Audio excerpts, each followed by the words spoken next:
하나님의 말씀 창세기 17장 1절로 8절까지 오늘은 본문 말씀을 중심으로 살펴보도록 하겠습니다. 17장 1절로 8절까지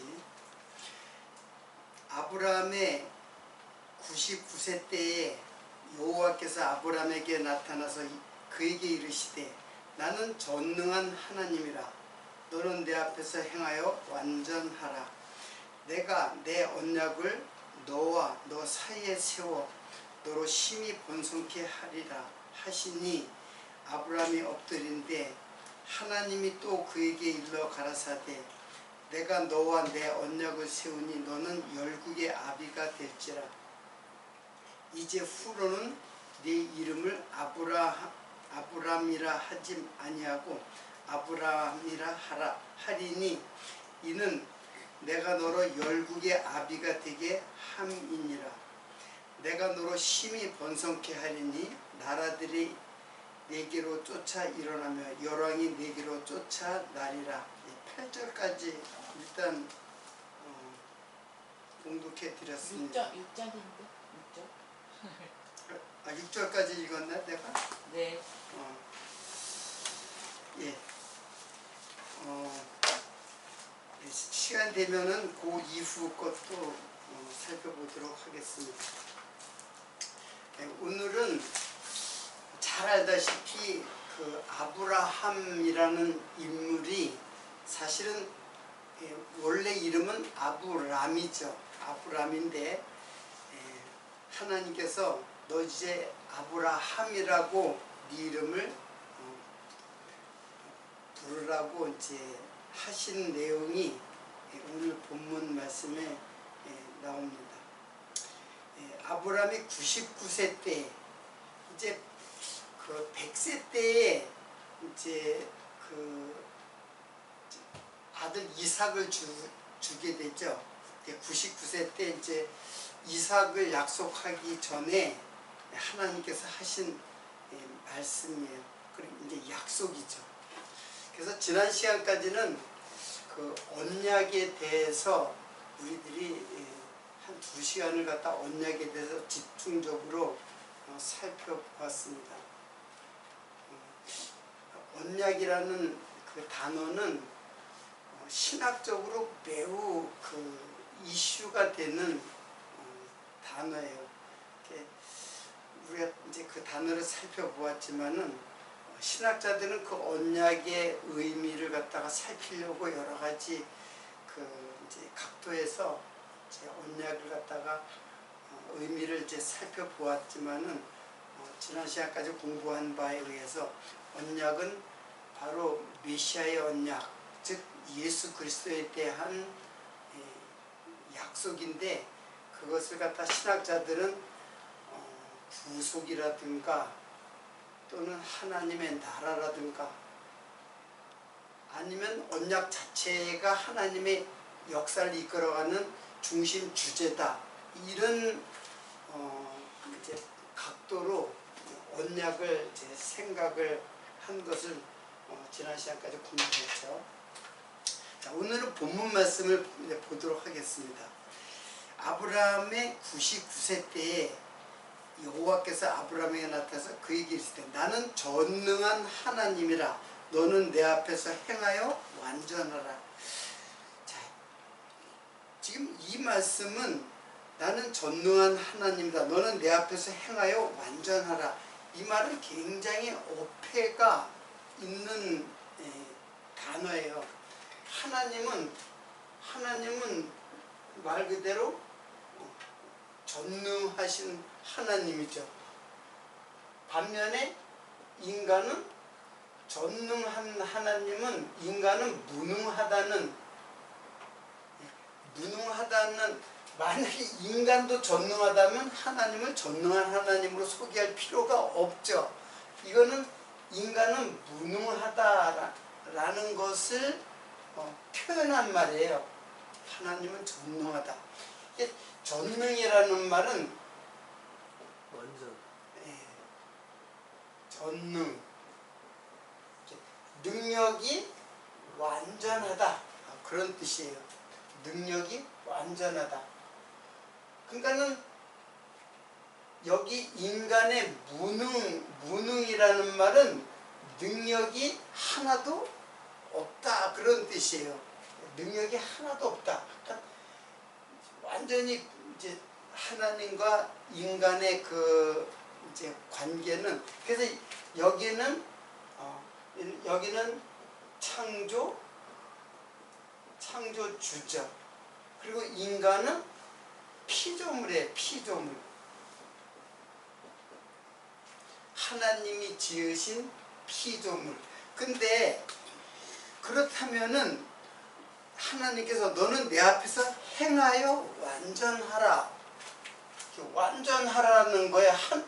즉 하나님과 같이 완전하라고 그렇게 명령을 하시는 거예요. 그리고 명령은 항상 언약의 성격을 갖고 있다고 했죠. 그러니까 이 말은 사실은 어폐가 아니라 이게 가능하지 않은 거죠. 이건 불가능한 거죠. 인간이 하나님 앞에서 행하여 완전하라, 이런 말은 하나님이 뭐 억지를 부리는 것도 아니고 도저히 그 무능한 피조물에 속한 우리를 갖다가 티끌과 먼지와 같은 우리 인생들에게 그러니까 하나님의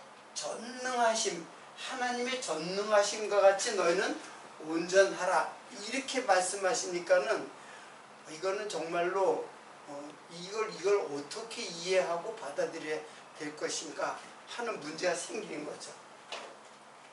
자, 그러면은 그 하나님 앞에서 온전하고 행하여 온전하라라는 말이 어떤 뜻인가 이제 보면은 여기 행하다라는 말과 온전하다라는 말이 도대체 어떤 뜻인가? 이거는 할라크라 그래요. 할라크. 요거는 타밈.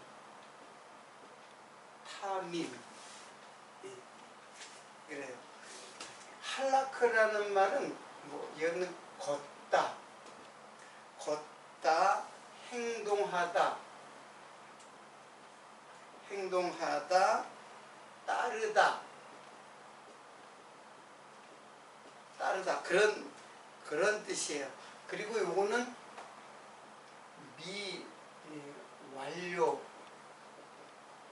미완료형이에요. 자, 그런데 이 할라크는 무생물에 대해서도, 이 사전의 뜻이에요. 무생물에 대해서도 사용해요. 무생물에 대하여도 사용되어지는, 물론 인생에게 말하는 거지만 무생물에 대해서도 할라크를 갖다 사용해요.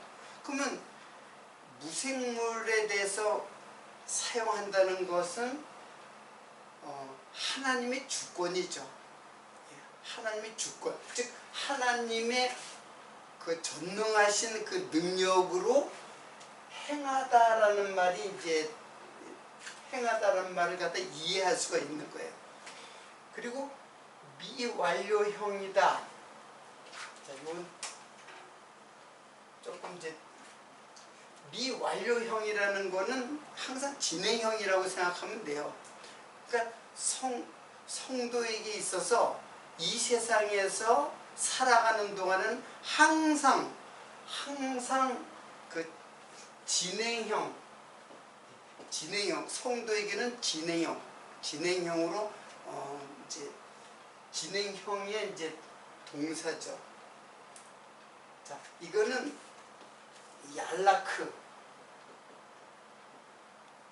얄라크에서 이제 온 말이에요. 근데 이거는 물론 가다, 가다 걷다 똑같은 뜻이에요. 가다 걷다인데 여기에는 복종하다, 복종하다, 준행하다, 그리고 완수하다, 이런 뜻을 갖고 있는 것에서 이제 왔어요. 그러니까는 이것이 다 할라크의 뜻이에요. 할라크 하면 이런 뜻이에요. 그러니까는 이 말은, 자, 이 이제 할라크라는 말은 아브라함이 하나님께 복종하고 준행하고 완수하는 것은 이 무생물에 대해서까지도 이제 무생물에 대해서도 이제 말씀하는 것이기 때문에 이거는 하나님의 주권이라고 봐야 돼요. 하나님의 주권. 그러니까 아브라함의 행위가 아니라 하나님의 주권적 행위예요. 자, 이것을 이 행하다라는 말이 그 신약에는 굉장히 많이 나와요. 근데 요거를 행하다는 것이 헬라 말, 여기 지금 이제 구약이니까 히브리 말이잖아요. 요걸 헬라 말로는 뭐냐면은 포이에오예요. 포이에오. 제가 일전에도 이제 포이에오에 대해서 설명했는데 여러분 기억이 안 날 거예요. 이 포이에오는 굉장히 많이 나오니까는 뭐 이걸 행하라, 준행하라, 뭐 이런 식으로 이제 행치 아니하면 뭐 이제 이런 식으로 포이에오가 많이 나와요. 근데 포이에오가 뭐냐면 하다, 만들다, 그리고 완수하다, 지키다. 자, 이런 뜻이에요. 그리고 요것은 뭐뭐 하도록 하다, 뭐뭐가 되게 하다. 자, 이런 뜻이에요. 자, 그러니까는 이 할라크라는 말과 포에오는 이제 다 같이 이것을 갖다가 번역을 이렇게 했는지는 제가 잘 모르겠어요. 근데 할라크도 행하다라고 그러고 신약에 행하다라는 말이 포에오예요. 그러니까는 이제 이 말과 이 말은 이제 같은 뜻인데 헬라어에서 포에오는 이거는 타동사예요. 타동사. 피동사라고도 하죠. 피동사. 그러니까 뭐뭐 하도록 하다, 뭐뭐가 되게 하다. 그러면 그 주권자가 있다는 뜻이에요. 무슨 말인지 이해가 되나요? 주권자가 있다는 게, 그 주권자는 뭐 다름 아닌 누구예요?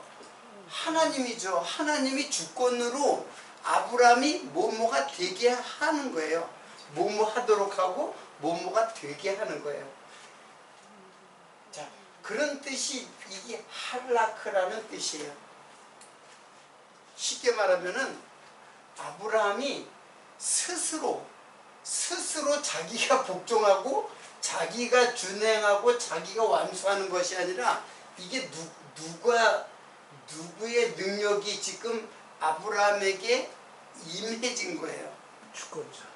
이것은 바로 하나님의 전능하신 하나님의 주권이죠. 주권. 인간이 스스로 복종하고 준행하고 완수할 수는 없어요. 하나님이 개입해야 돼요. 하나님의 어떤 것이 능력이 주권적으로 아브라함에게 임할 때에 아브라함에게서 나오는 것이 이런 복종하고 준행하고 완수한다는 뜻이에요. 제가 사실은 장황하게 이 단어의 뜻을 갖다가 설명했지만 이런 뜻을 설명하지 않아도 우리는 하나님의 주권을 믿는 거예요. 하나님의 전능하신 주권을 믿어요. 그러니까 그분이 창조주죠. 그리고 우리는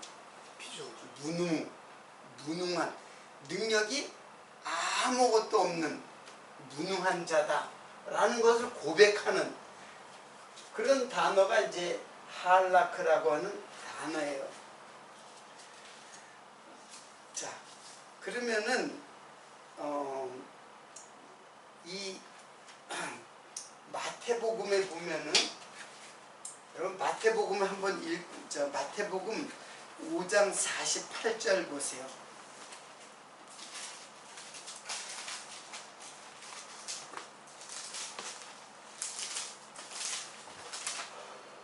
자, 예수님께서 산상수훈에서 하신 말씀이 5장 48절. 그러므로 하늘에 계신 너의 아버지의 온전하심과 같이 너희도 온전하라. 여기서 온전하라. 자, 이만치 지우고. 자,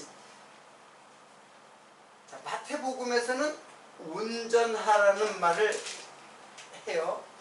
그러면 온전하다.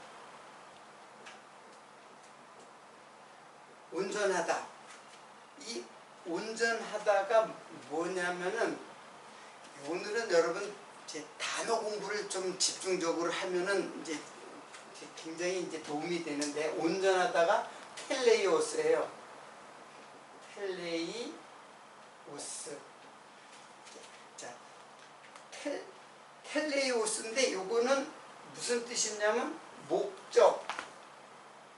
목적을 달성한 완성, 그런 뜻이에요. 목적을 달성한 완성. 그리고 이것을 완전, 이렇게 얘기를 해요. 근데 이 텔레오스라는 말이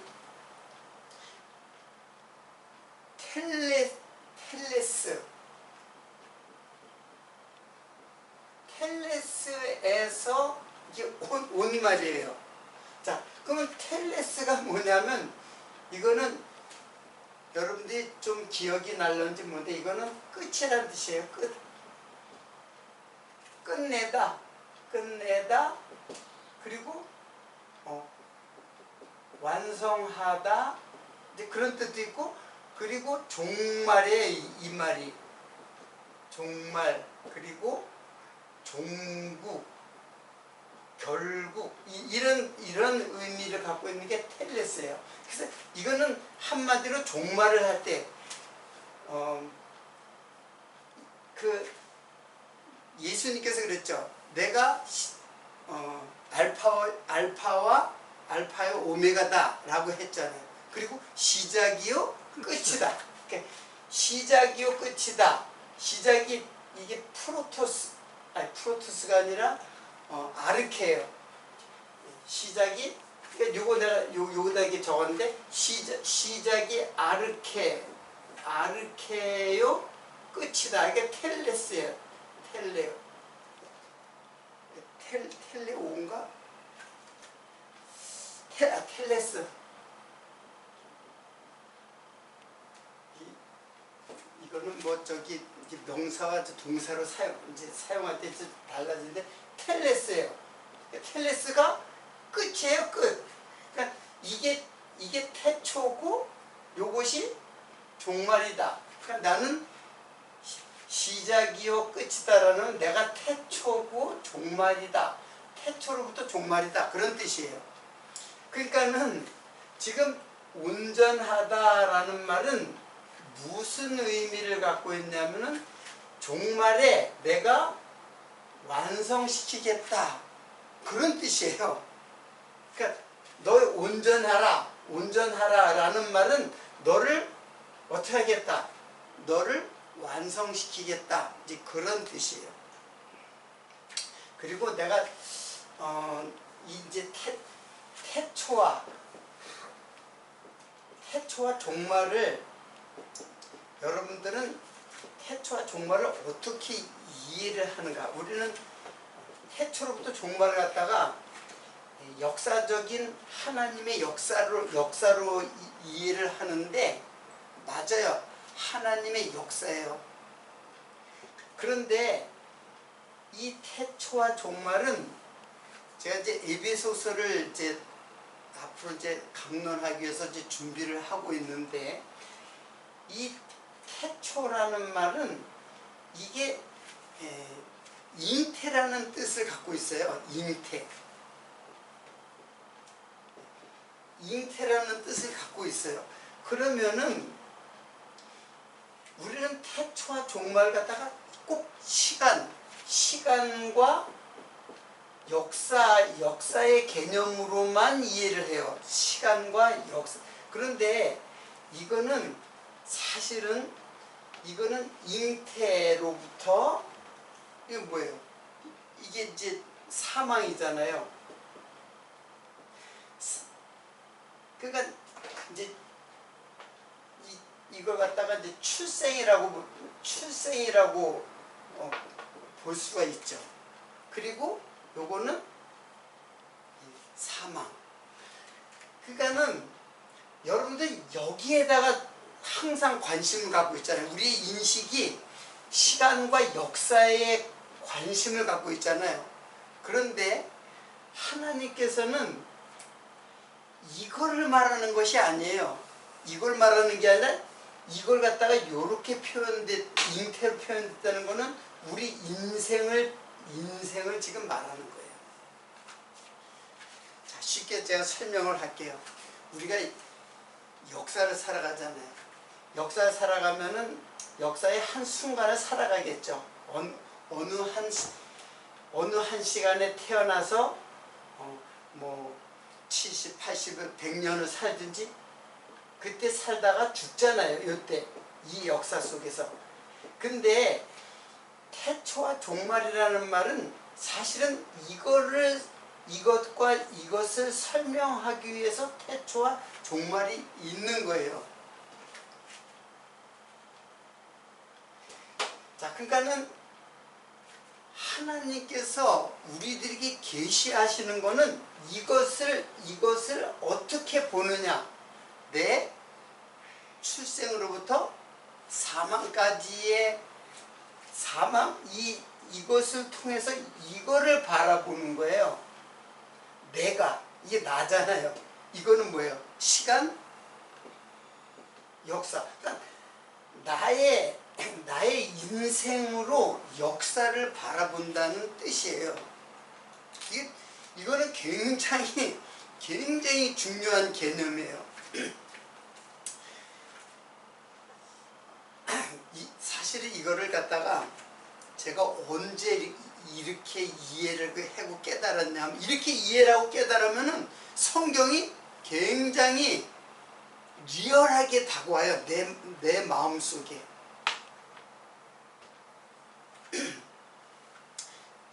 제가 창세기를 이제 중국에서 강론을 했는데 어느 날 밤에 잠을 자다가 이런 개념을 갖다가 이해를 하기 시작했어요. 그리고는 굉장히 밤에 제가 이것을 깨닫고는 굉장히 아주 굉장히 기뻐가지고, 정말 한밤중에 이렇게 기뻐가지고 그냥 밖에 나가지고 막 찬송을 막 부르고 막 그렇게 한 적이 있어요. 요것을 좀 더 리얼하게 이제 이해를 하려면 이제 에베소서를 공부하다 보면 이제 알게 되는데, 사실 에베소서를 계속 공부하려다가 또 다른 거 공부하고 또 이제 그렇게 됐는데 이제 언젠가 에베소서 공부할 거예요. 자, 좀 더 이제 이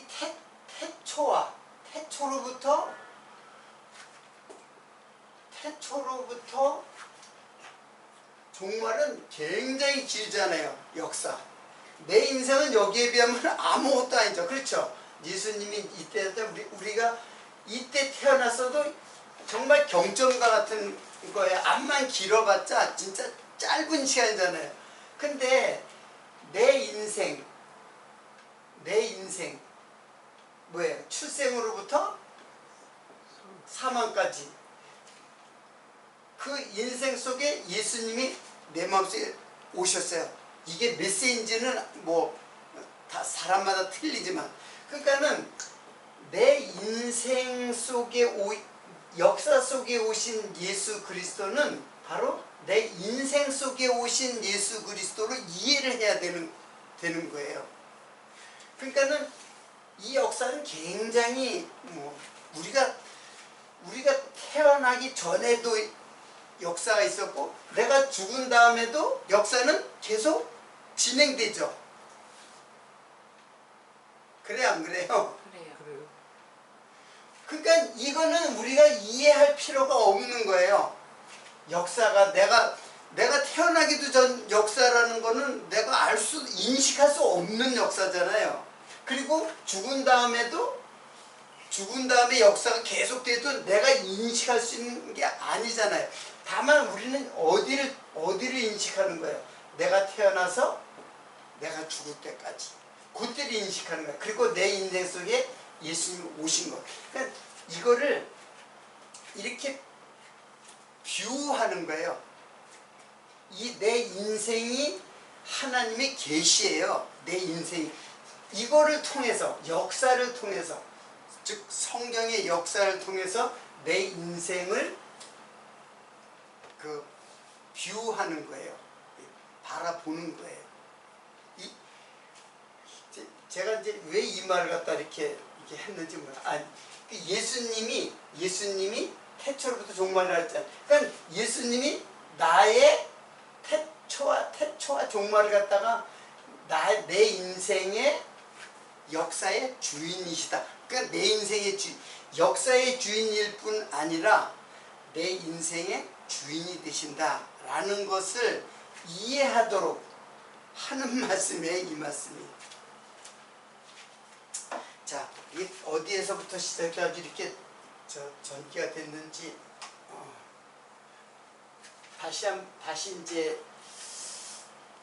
다시 이번에는 누가복음 6장 36절을 한번 보겠습니다.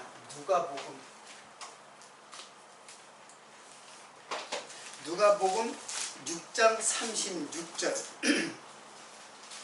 너희 다 찾으셨나요? 너희 아버지의 자비하심과 같이 너희도 자비하라. 그런 말 나와요.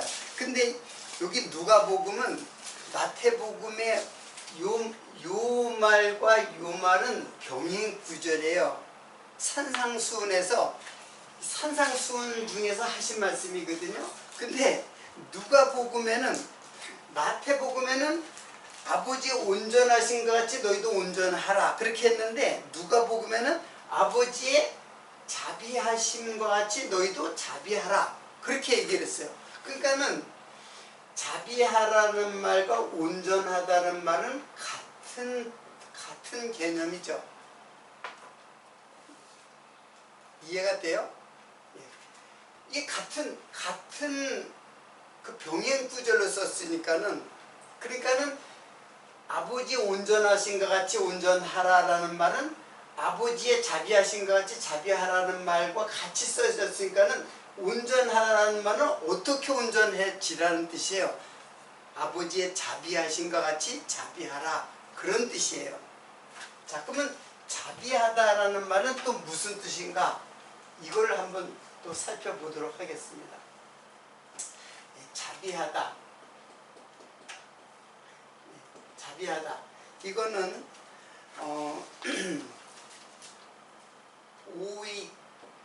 오이크 틸몬 이렇게 써요. 근데 오이크 틸몬은 무슨 뜻이냐면 자비, 이제 동정, 그리고 연민, 그리고 긍휼. 자비와 긍휼은 같이 같은 뜻이에요. 자비하심, 긍휼하심. 그런데 이게 이제 여기서는 여기에서 나온 말이기 때문에 이거는 헬라 말이에요. 헬라 말인데 이걸 히브리 말로 하면은 이거를 라함이라고 해요. 라함. 라함이라고 해요. 그러면 라함이라는 말은 두 가지가 있어요. 라함이 두 개가 있는데 똑같은 스트롱 코드가 다른 라함이 있어요. 똑같아요. 단어도 똑같아요. 근데 이거는 이제 긍휼이라고 해요. 긍휼인데 다른 라함은 뭐냐 하면은 이거는 자궁이라는 뜻이에요. 그러면 이게 무슨 뜻이냐면은 이거는 부모의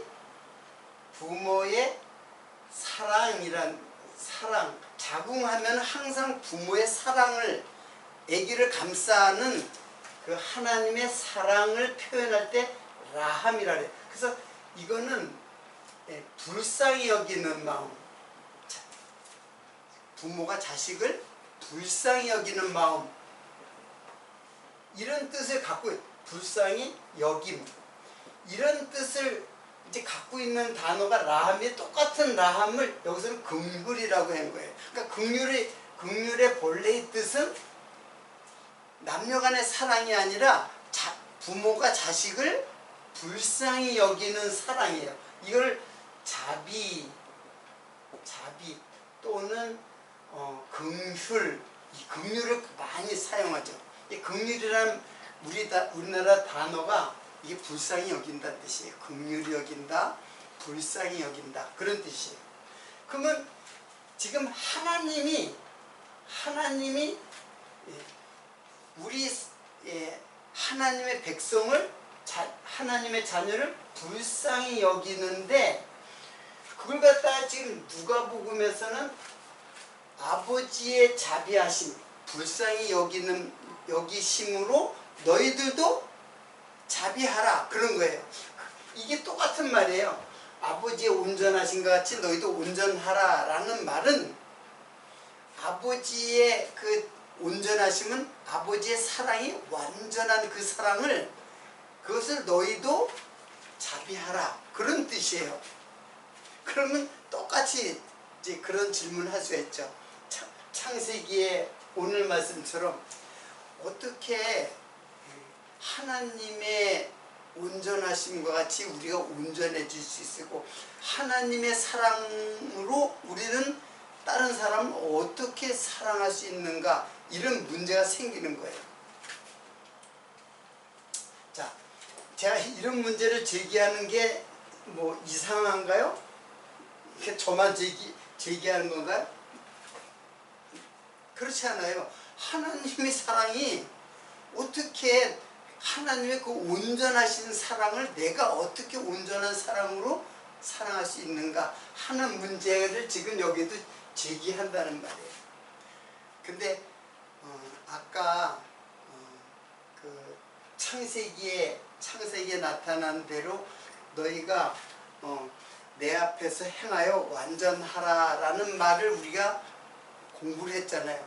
그 말을 지금 이해를 못하면, 그 말을 이해 못하면 이 말도 이해할 수 없는 거죠. 창세기의 단어의 뜻을 이해하지 못하면 그러니까 자기가 하는 거예요. 자기가 열심히 하는 거야. 자기가 남을 사랑하려고. 이 사랑은 결국은 이게 하나님의 사랑인데 이거는 누구에게 나타나는, 바로 예수 그리스도의 어디에서? 십자가에서 나타나는 사랑인데 그걸 나보고 하라는 거예요. 아브라함에게 하라는 것이고 지금 여기에서는 예수님께서 성도들에게 하라는 거예요. 십자가의 사랑, 완전하고 정말로 내 몸과 같이 사랑하는 그 부모의 그 사랑과 같은 그 불쌍히 여기는 그 사랑으로 그 십자가의 사랑을 갖다가 나보고 하라고 하는 그런 뜻이에요. 자, 그런데 제가 계속 이야기를 했지만 이 단어들은 다 형태로 돼 있어요. 수동태. 피동의 형태로 돼 있어요. 즉 하나님의 사랑이 내게 입혀져서 나타나는 사랑이에요. 내가 할 수 있는 게 아니라. 자, 한마디로 이것이 율법에는 어떻게 표현된 말씀이에요? 이 말씀이 결국에는 내 이웃을 내 몸과 같이 사랑하라. 이게 율법이잖아요. 이거를 결국은 내가 이것을 실현하는 것이 아니라 예수 십자가상에서 그것이 완성이 되는 거예요. 그 완성된 그 사랑을 갖다가 지금 나에게 명령을 하는 거죠. 율법은 명령이잖아요. 근데 율법을 명령으로 보면 행위가 나오는 거죠. 율법을 명령으로 보면 행위가 나오는데 율법을 명령형으로 보이지만 사실은 이게 바로 언약이라는 거예요. 하나님은 그렇게 하겠다는 거예요. 내가 그렇게 너희들 그렇게 하게 하겠다라는 하나님의 약속이에요. 그러니까 율법을 갖다가 명령으로 보면 이건 행위로 나타나게 되죠. 우리가 어떻게 남을 갖다 그렇게 사랑해요? 우리가 정말로 지난 남녀간의 그 애틋한 사랑도 결국에는 다 조건적이에요. 한쪽에서 암만 사랑해도 잘 안 되잖아요. 암만 사랑해도 안 되고 이게 조건적이에요.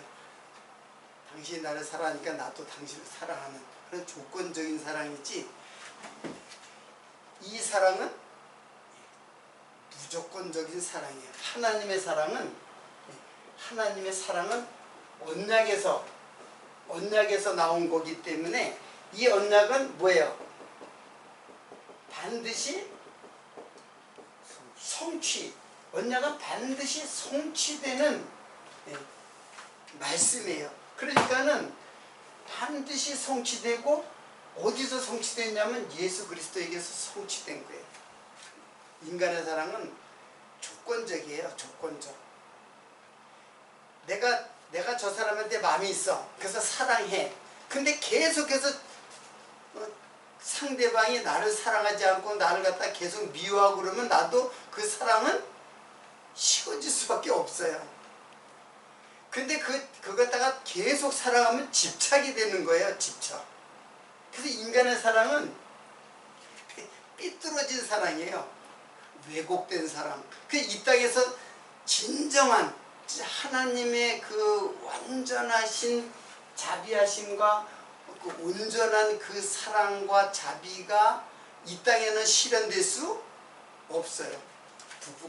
부부간에도 마찬가지고, 자식간에도 마찬가지고, 다 형제간에도 마찬가지고, 남녀의 사랑도 이 세상에는 완전한 사랑이 없어요. 제가 이렇게 단언을 하면은 소망이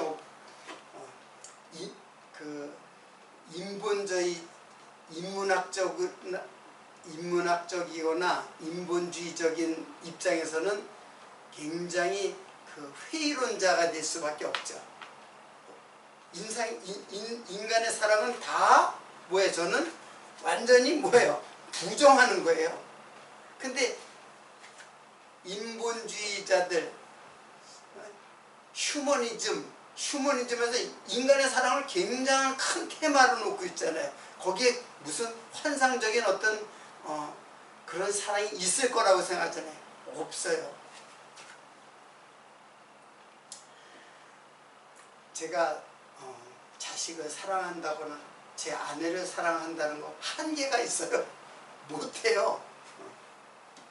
아무리 내 마음, 나를 갖다 올인해가지고 사랑을 하려고 해도 한계가 있어요. 어느 순간 되면 거기에 이만큼 했는데 그만큼 오지 않으면 은근히 화가 나고 그렇잖아요. 거기에 따라주면은 사랑이 이루어지는 것 같이 보이지만은 한계가 있는 거예요. 자, 그러면 어떤 문제가 생기느냐? 어떤 문제가 생기면 그럼 이 사랑을 성도는, 자, 성도는 이제 예수 그리스도 안에서 이제 예수의 믿음을 가지고 예수 그리스도 안에 들어왔잖아요. 성도는 예수 그리스도 안에 들어온 자예요. 그러면 어떻게 이 십자가의 이웃사랑에 대한 사랑이 실현이 되는 것인가 라는 문제가 나오는 거예요. 여기서도 우리도 할 수 없어 이렇게 얘기를 하면은 그러면 하나님의 언약은 뭐예요? 성취되지 않는 거죠. 그러니까 성도에게서 예수 그리스도 안에 있는 성도에게는 이 사랑이 성취가 돼요. 여러분들은 어떻게 생각을 하세요?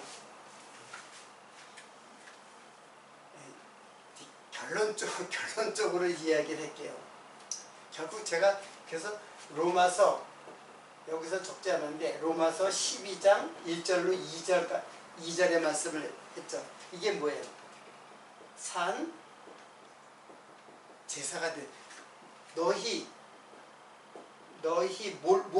무엇을 몸을 하나님이 기뻐하시는 산 제사로 드리라. 산 제사로 드리라 라는 게 바로 십자가의 사랑의 희생. 그러니까 제물은 희생 제물이잖아요. 나를 희생해서 제물로 바쳐. 너희 몸을. 그래서 분명히 하나님께서는 성도에게 이렇게 약속을 하고 있는 거예요. 명령을 하고 있는 게 아니라 약속을 하고 있는 거예요. 그리고 이 약속은 반드시 하나님께서 실현시키겠다는 거예요. 즉 여러분과 나에게서 이 사랑이 실현되도록 실현하겠다는 거예요. 저도 지금 이 말씀은 두고 많은 고민을 했어요. 왜 나한테서는 이런 것들이 안 나오나. 근데 안 나오는 것이 아니라 나와요. 근데 늘 나오는 게 아니라 문득 나와요. 그게 뭐냐면은 결국 우리는 계속해서 여러분이 얘기했지. 우리에게는 옛사람이 있고 그리고 새 사람이 있잖아요. 그럼 어디서 나오겠어요? 이 사람은 어디서 나오겠어요? 새 사람에게서 나오죠. 그 옛사람에서는 절대로 나올 수 없다라는 게 지금 이 말씀의 내용이에요. 그리고 새 사람에게서 그 사랑이 실현돼요. 그러니까 요게 바로 뭐예요? 산 제사예요. 이게 산 제사고 이거는 부정한 제물이 되는 거예요. 이거는 정결한 제물이 되고, 정결한 제물이 하나님이 기뻐하시는 산 제물이 되는 거예요. 그리고 요거는 부정한 제물. 이거 하나님 안 받으세요. 이건 안 받으시고 요거를 받으신다는 얘기예요. 제가 자꾸 결론에 대한 내용을 자꾸 미루고 있는데 이거를 결국은 여러분들이 이제 이해를 해야 되는데,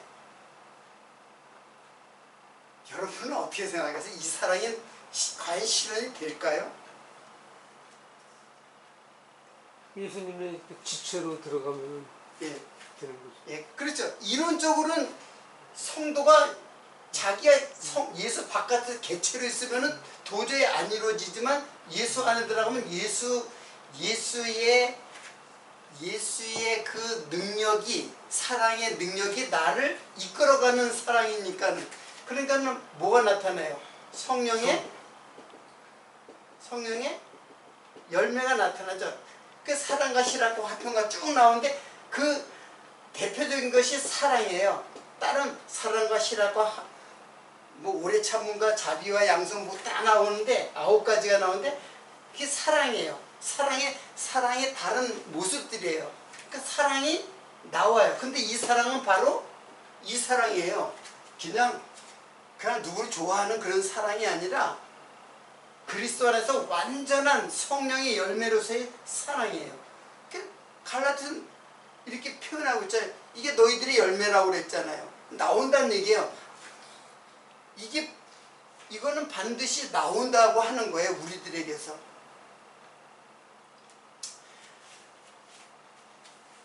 여러분 자녀를 다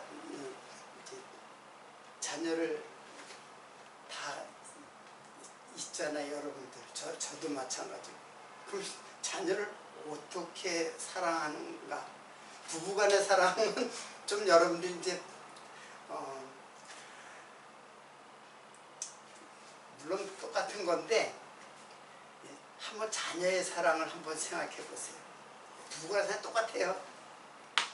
진짜 자녀를 사랑하는 것은 어떻게 내가 구체적으로 실질적으로 어떻게 사랑하는 것이 자녀를 사랑하는 것인가를 한번 생각을 해보세요. 네? 우리 최복길 여사는 우리 딸내미 그렇게 그냥 시도 때도 없이 또 아들하고도 시도 때도 없이 전화하고 미국에 있는 아들하고도 이제 전화를 하는데 새벽에도 전화하고 막 카톡 보내고 그러는데 어떻게 사랑하는 게 사랑하는 거예요? 계속 많이 전화를 하는 게 사랑하는 거예요?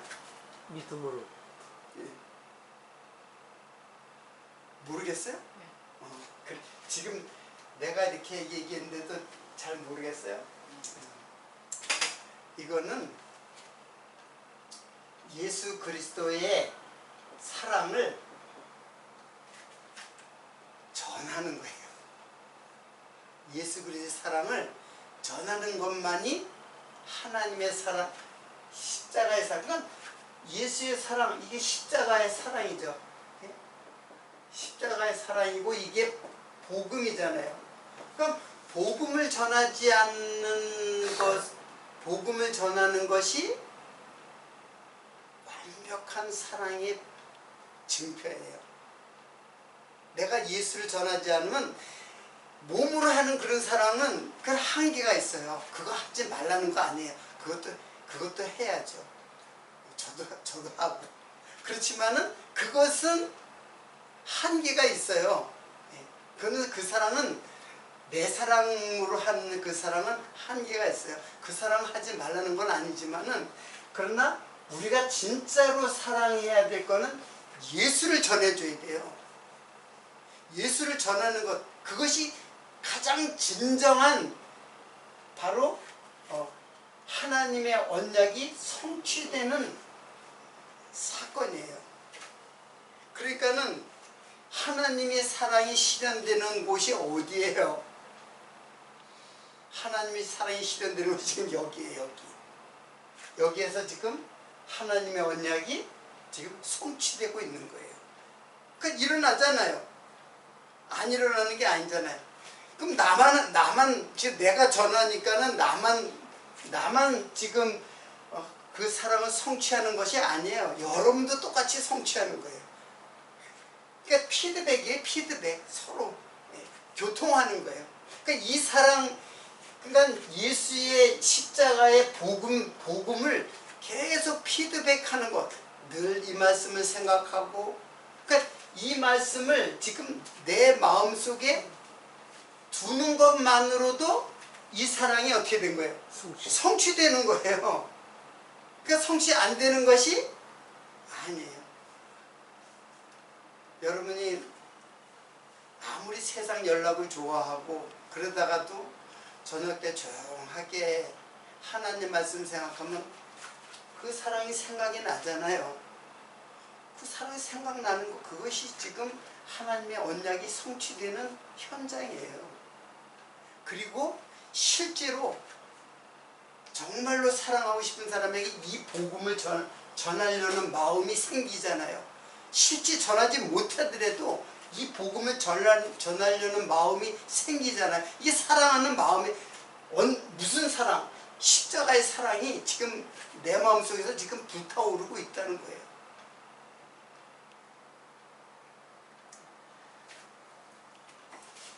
저는 여러분도 저와 같은 그 연령대이기 때문에 이제 우리가 뭐 살면 얼마 살겠어요. 10년 살든지 또는 20년까지 살는지는 모르겠지만은 살아가는 동안에 저는 이 복음의 말씀을 제가 준비한 거는 다 전하고 죽으면 좋겠다라는 마음의 소망이 있어요. 내가 준비한 거는 다 전하고 준비했는데 전하지 못하고 죽으면은 이제 어떨까 하고 그런 걱정은 하는데 하나님께서 그렇게 하리라고 이제 믿지요.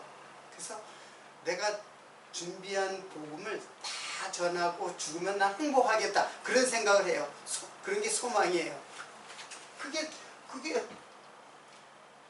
온전한 사랑이고 그게 온전한 하나님의 자비하심을 갖다가 자비하심이 성취되는 거죠.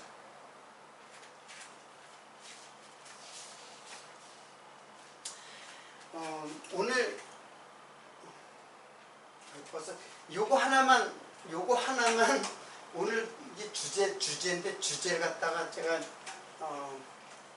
주제 하지도 못하고 지금 시간이 다 됐는데 요거 하나만 설명을 하고, 자 여기 아브라함의 이름이 본래는 아브람이죠. 근데 내 이름을 뭐라고 하라?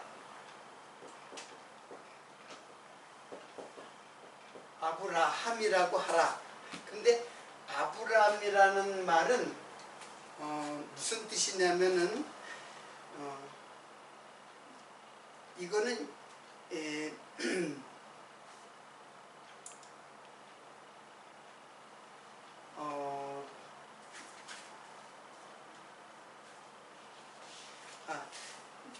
이게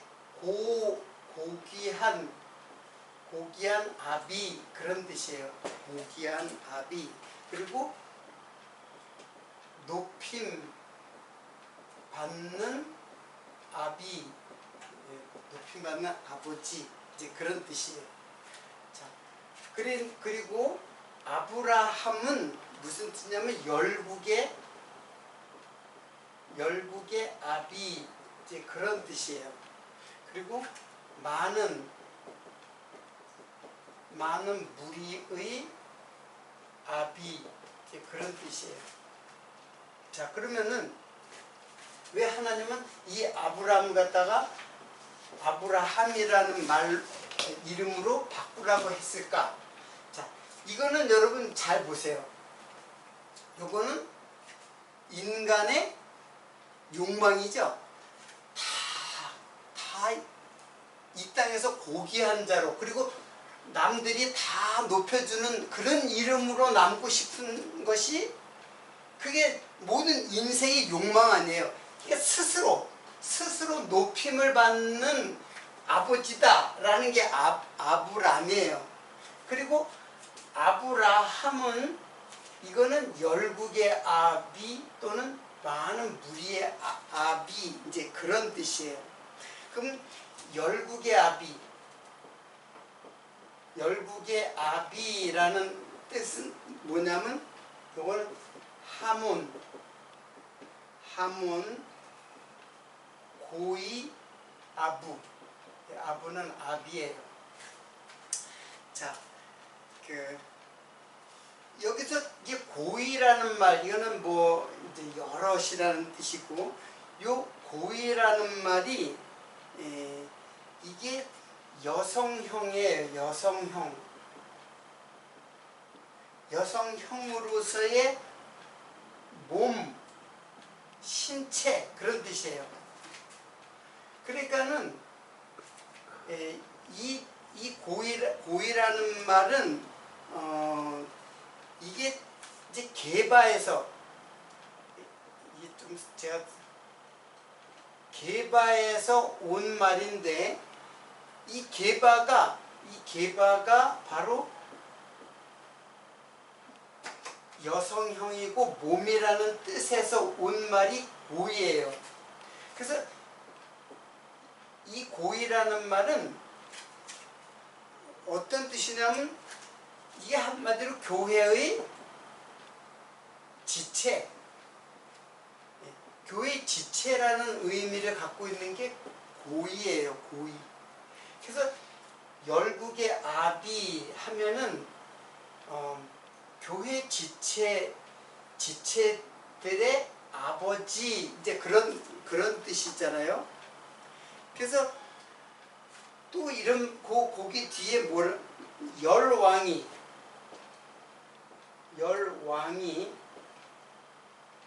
네개로 쫓아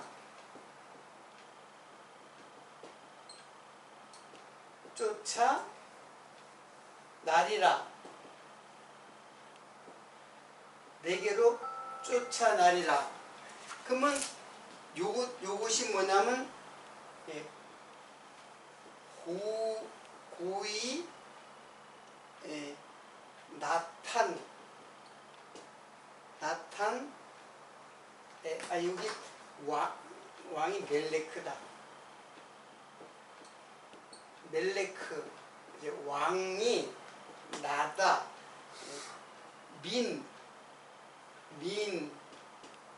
민은 몸으로부터 그리고 야차는 낳다, 양육하다 이제 이런 뜻이에요. 자, 요 말과 요 말을 이해하면 아브라함이 어떤 자인가를 이해할 수 있는 말인데 왕이 네개로부터 날이라고 했지만 여기는 낳고 양육하는 것까지를 다 말해요. 낳고 양육. 그러니까 이 전체를 의미를 보면 교회의 지체를 갖다 지체들의 아비가 되는 거예요. 교회 지체의 아비. 그래서 우리는 아브라함을 뭐라고 얘기를 해요? 믿음의 조상이라고 얘기하잖아요. 믿음의 아비라고 했잖아요. 그러니까 이 믿음을 아브라함의 믿음을 쫓는 자가 하나님의 백성이에요. 참 성도고 참 교회고. 그래서 우리는 다 교회의 지체예요. 그리고 모든 교회의 지체는 아비 되는 아브라함의 믿음을 가져야 돼요. 그러니까 아브라함의 믿음을 우리가 공부를 왜 하느냐? 이 믿음을 가져야만 하나님의 백성이 되는 거지. 그냥 아브라함의 자손 유대인들이 다 하나님의 백성이 되는 게 아니에요. 아브라함의 믿음을 쫓아서 낳고 양육되고 그 믿음에 의해서 우리들이 성장하는 자가 그게 바로 교회의 지체가 되는 거예요. 그 지체의 아비가 된다는 것은 믿음의 조상, 즉 믿음의 아비가 된다는 뜻이에요. 이게 아브라함은. 그럼 아브라함은 그럼 예수 상징인 거는 다름없는 거 아니에요? 예수 상징이 아니라 아브라함이 하나님을 믿는 그 과정을 배웠잖아요. 네. 아브라함이 자기의 능력으로 믿은 게 아니라 이삭을 주니까는 네. 믿음이 생긴 거잖아요. 네. 그 믿음. 그러니까 예수를 내 마음속에 주니까는 생기는 그 믿음이라야 아브라함의 믿음을 쫓는 거예요. 그러니까는 아브라함은 이삭이 그래서 중요한 인물이에요. 이삭이 바로 예수 그리스도를 상징하는 인물이에요. 이삭 주니까, 그러니까 아브라함에게 이삭을 주니까는, 즉 예수를 주니까 믿음이 생긴 거예요. 그러니까 그 믿음을 가져야 된다는 얘기. 우리도. 그러니까 우리도 예수를 내 마음속에 아브라함에게 주어야지. 즉 예수를 지금 예수 자식으로 낳는 건 아니잖아요. 상징적인 거예요. 예수의 상징이에요. 그래서 예수를 내 마음속에 주시니까는 믿음이 생긴 거예요. 그 믿음을 가져야만 아브라함의 믿음을 갖는 거예요. 그래서 아브라함은 믿음의 모든 믿는 자들의 조상이 되는 거예요. 그 믿음을 쫓아야 되는 거죠. 근데 유대인들은 아브라함의 자손, 나는 아브라함의 자손으로, 즉 아브라함이 육체의 자손으로 왔으니까는 하나님 백성이다 이렇게 주장한 거고, 그러니까 유대인들의 주장은 잘못됐다 이거예요. 육체로 아브라함의 자손이 되는 것이 하나님의 백성이 되는 것이 아니라 아브라함의 믿음, 아브라함 믿음은 구체적으로 누굴 주셨기 때문에, 이삭을 주셨기 때문에 믿음이 생겼거든. 그건 예수를 내 마음에 주셨기 때문에 예수에 대한 믿음이 생기는 것을, 그 사건을 말하는 거예요. 그래서 이 사건에 의해서 우린 아브라함의 이름을 열국의 아비라고 한 거예요. 그래서 쉽게 얘기를 하면은 열국의 아비는 바로 열국도 그렇고 열왕도 마찬가지고, 이 열왕은 결국은 이제 예수가 이제 여기서 이제 아브라함부터 나오는데, 이걸 유대인들은 그 자손들, 이제 육체의 자손들이 이제 구원을 받는다고 생각하는데 그게 아니고 바로 멜레크 왕. 그래서 왕들이 쭉 나와요. 그 아브라함의 자손 중에서 이삭, 야곱, 그리고 야곱의 12아들이 있어요. 12아들 중에서 누구? 유다를 쫓아서 왕들이 나온다 그랬어요. 이 계통을 통해서 누가 나오냐면 예수가 나와요. 이 왕들은 그냥 예수가 나오게 하는 통로 역할을 하는 것이지, 이 왕들이 중요한 게 아니라 유다에게서, 즉 다른 지파에게서 왕이 나오는 게 아니라 유다 지파에서 예수가 나온다는 것을 말하는 거예요. 그 중에서 누가 있냐면 바로 다윗이 있었던 거예요. 다윗 왕. 여기 이제 메시아 상징이거든요. 사울이라는 왕이 있었죠. 사울이라는 왕은 그 베냐민 지파 12아들 중에서 베냐민 지파이기 때문에 하나님의 약속이 아니에요. 제가 창세기 요거 하나만 보고, 오늘 좀 시간이 지났어도 요거 하나만 보고 마칠게요. 창세기 49장 10절.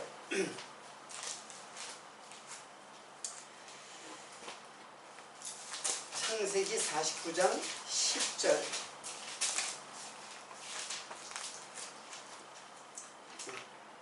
홀이 유다를 떠나지 아니하며 치리자의 지팡이가 그 발 사이에 떠나지 아니하시기를 실로가 오시기까지 미치리니 그에게 모든 백성이 복종하리로다. 여기서 홀이라고 하는 것은 왕이 갖고 있는 그 통치자를 상징하는 거예요. 홀이라. 여러분들 우리나라도 이렇게 그거를 규라고도 해요. 우리나라는 규. 이게 딱 부채처럼 이렇게 갖고 있는 이런 것이 있어요. 이게 왕이 갖고 있는 거거든요. 그 왕을 상징하는 거예요. 그걸 이제 홀이라고도 하고, 우리말로는 규라고도 해요. 규.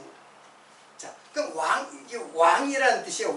왕이 유다를 떠나지 않냐면, 그러니까 유다 지파에서 왕들이 계속 나온다는 뜻이에요. 치리자의 지팡이가, 치리자가 통치자 아니에요. 통치자의 지팡이가 그 발 사이에 떠나지 아니하시기를 실로가 오시기까지. 여기 실로가 오시기까지. 요 실로는 쉴로예요. 쉴로인데, 쉴로는 평안 또는 안식, 그런 뜻이에요. 그런데 쉴로는 평안이라든가 안식이란 말이 따로 있는데, 이 쉴로는 메시아하고 똑같이 사용하는 말이에요. 실로가 오시기까지 하면은 메시아가 오시기까지, 그러니까 유다로부터 메시아가 오시기까지라는 뜻이에요. 까지 그에게 미치니 모든 백성이 그에게 복종하리로다. 그런 뜻이에요. 자, 오늘 굉장히 여러 가지 내용을 갖다가 내용과 이제 개념들을 설명했는데 오늘은 그냥 빠른 속도로 좀 했지만은 사실은 내용들이 상당히 깊이 있고 의미 있는 우리 특히 신앙에 의미 있는 내용들을 담고 있는 말씀이에요. 그래서 다음 시간에 좀 더 이 내용들을 갖다가 조금 더 자세하게 공부하면서 진행을 하도록 하고 오늘은 여기서 마치도록 하겠습니다.